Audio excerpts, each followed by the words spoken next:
Om Namo Bhagavate Vasudevaya.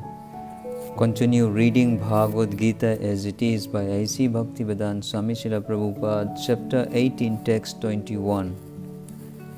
Prithaktvena tu yajnanam nana bhavam prithak vidhan vetti sarvesu bhutesu tad jnanam vidhi rajasam. That knowledge by which one sees that in every different body there is a different type of living entity you should understand to be in the mode of passion.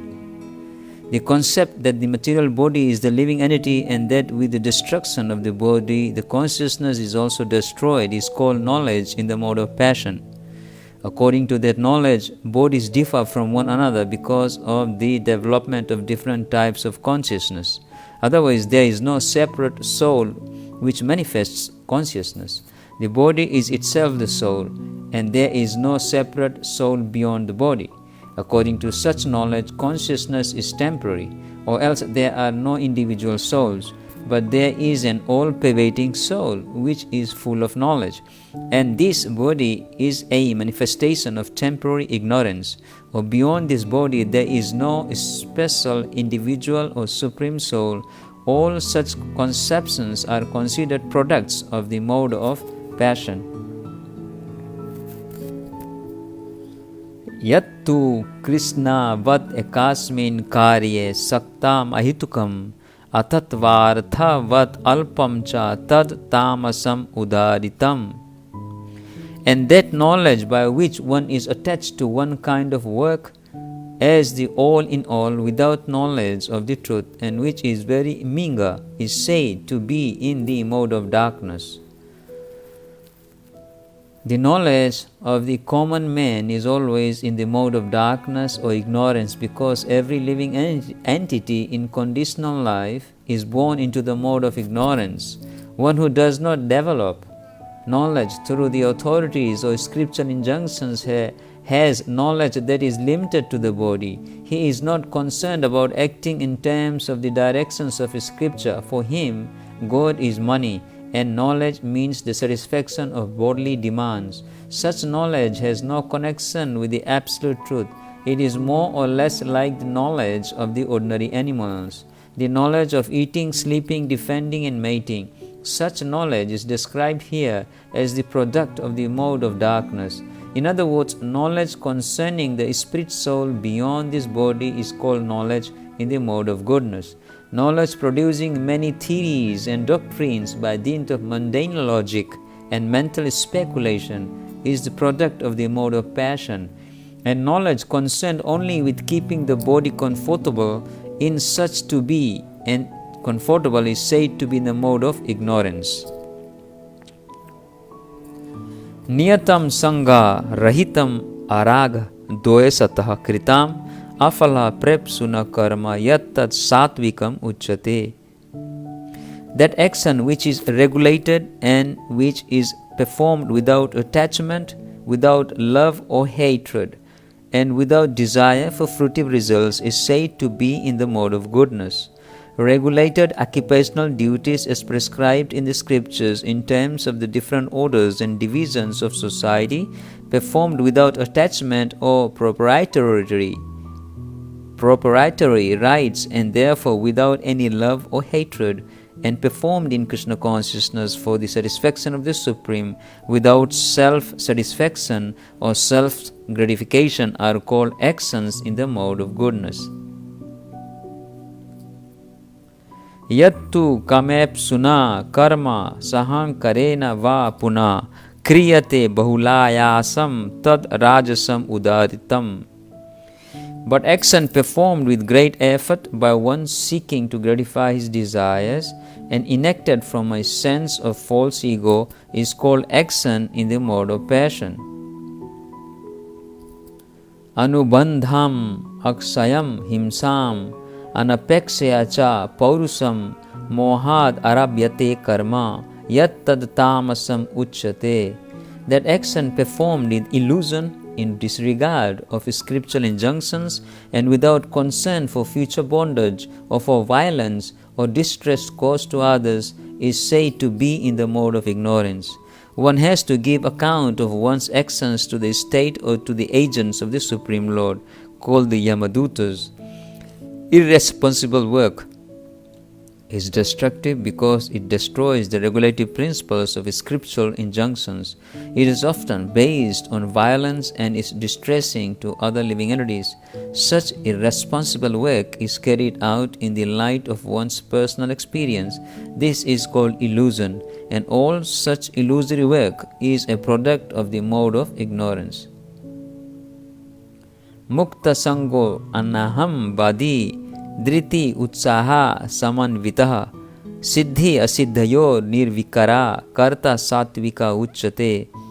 One who performs his duty without association with the modes of material nature, without false ego, with great determination and enthusiasm, and without wavering in success or failure is said to be a worker in the mode of goodness. Our passion in Krishna consciousness is always transcendental to the material modes of nature. He has no expectations for the result of the work entrusted to him. Because he is above false ego and pride, still he is always enthusiastic till the completion of such work. He does not worry about the distress undertaken. He is always enthusiastic. He does not care for success or failure. He is equal in both distress and happiness. Such a worker is situated in the mode of goodness. Ragi karma phala prepsur lubdho himsatmako asuchi harsa sokanvita karta rajasa parikirtita. The worker who is attached to work and the fruits of work, desiring to enjoy those fruits, and who is greedy, always envious, impure, and moved by joy and sorrow, is said to be in the mode of passion. A person too much attached to a certain kind of work or to the result because he has too much attachment for materialism or hearth and home, wife and children. Such a person has no desire for higher elevation in life. He is simply concerned with making this world as materially comfortable as possible. He is generally very greedy, and he thinks that anything attained by him is permanent and never to be lost. Such a person is envious of others and prepared to do anything wrong for sense gratification. Therefore, such a person is unclean, and he does not care whether his earning is pure or impure. He is very happy if his work is successful, and very much distressed when his work is not successful. Such is the worker in the mode of passion. Ayukta prakrataha istabdha satho neskritiko allasa visadi dirgha sutricha karta tamasa uchate. The worker who is always engaged in work against the injunctions of the scripture, who is materialistic, obstinate, cheating, and expert in insulting others, and who is lazy, always morose, and procrastinating, is said to be a worker in the mode of ignorance. In the scriptural injunctions, we find what sort of work should be performed and what sort of work should not be performed. Those who do not care for those injunctions engage in work not to be done, and such persons are generally materialistic. They work according to the modes of nature, not according to the injunctions of the scripture. Such workers are not very gentle, and generally they are always cunning and expert in insulting others.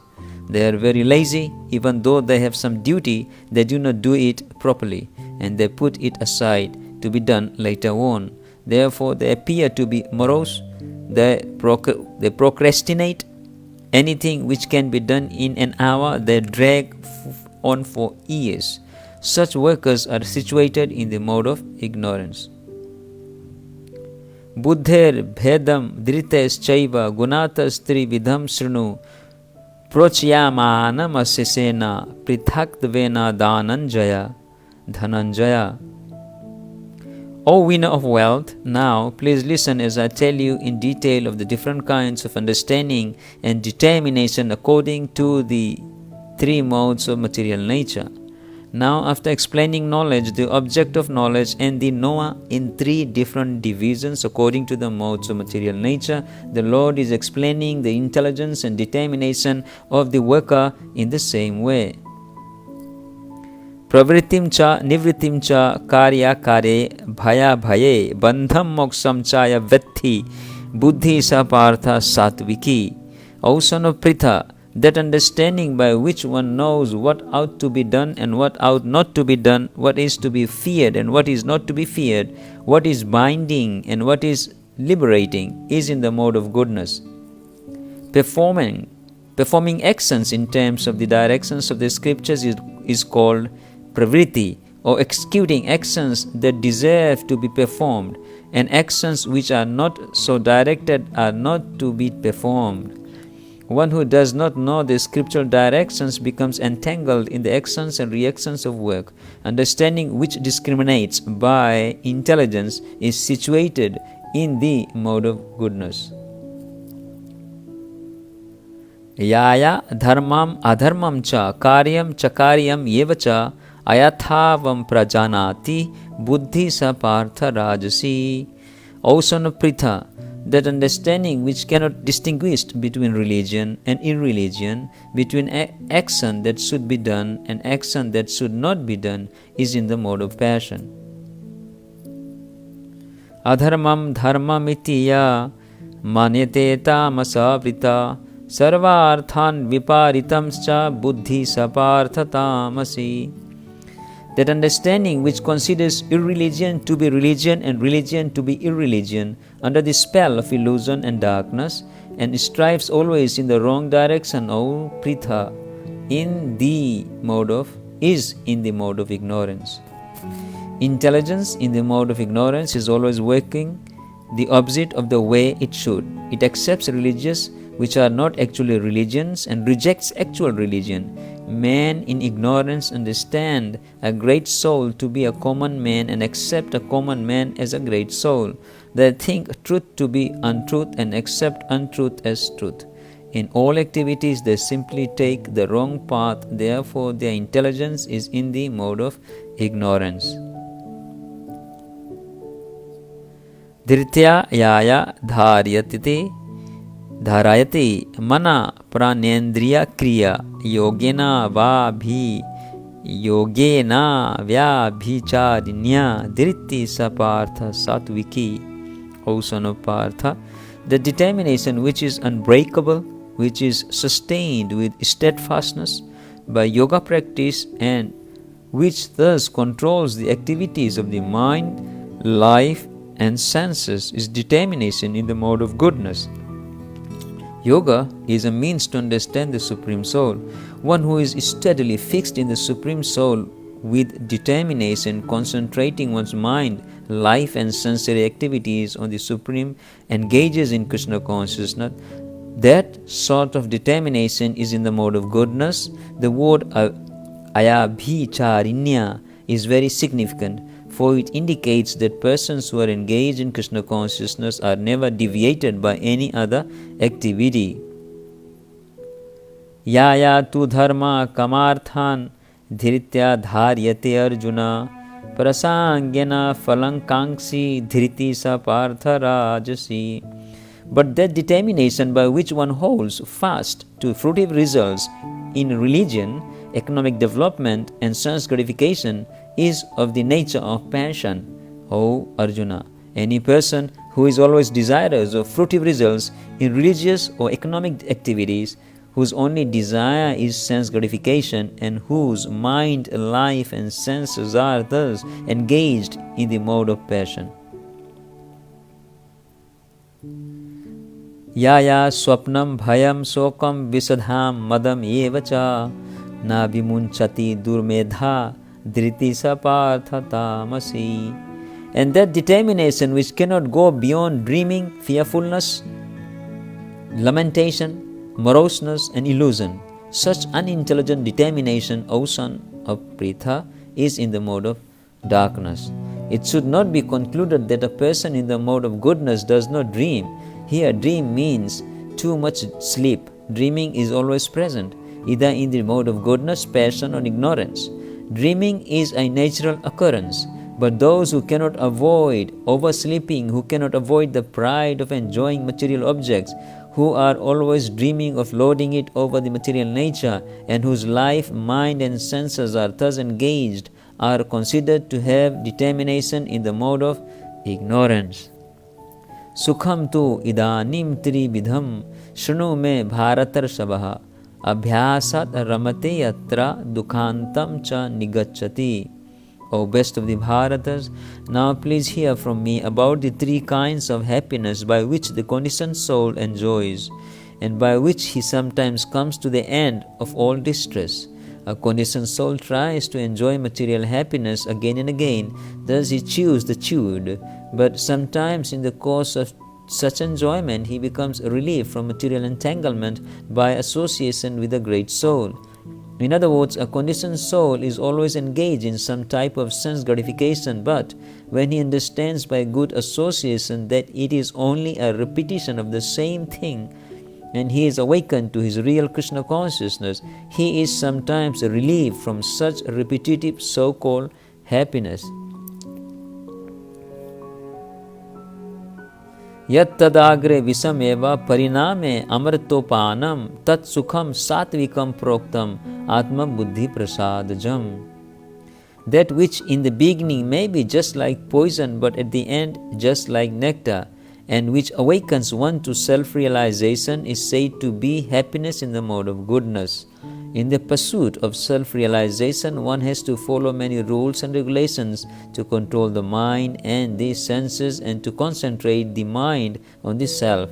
All these procedures are very difficult, bitter like poison, but if one is successful in following the regulations and comes to the transcendental position, he begins to drink real nectar and he enjoys life. Visayendriya samyogat yattadagrem amratopamam pariname visamyeva tat sukhamarajasam smritam. That happiness which is derived from contact of the senses with their objects and which appears like nectar at first but poison at the end is said to be of the nature of passion. A young man and a young woman meet, and the senses drive the young man to see her, to touch her, and to have sexual intercourse. In the beginning, this may be very pleasing to the senses, but at the end or after some time, it becomes just like poison. They are separated, or there is divorce, there is lamentation, there is sorrow, etc. Such happiness is always in the mode of passion. Happiness derived from a combination of the senses and the sense objects is always a cause of distress and should be avoided by all means. Yad agre chanubhande cha sukham mohanam atmanah nidralasya pramodhattam tat tamasam udhaditam. And that happiness which is blind to self-realization, which is delusion from beginning to end, and which arises from sleep, laziness and illusion, is said to be of the nature of ignorance. One who takes pleasure in laziness and in sleep is certainly in the mode of darkness, ignorance, and one who has no idea how to act and how not to act is also in the mode of ignorance. For the person in the mode of ignorance, everything is illusion. There is no happiness either in the beginning or at the end. For the person in the mode of passion, there might be some kind of ephemeral happiness in the beginning and at the end distress. But for the person in the mode of ignorance, there is only distress both in the beginning and at the end.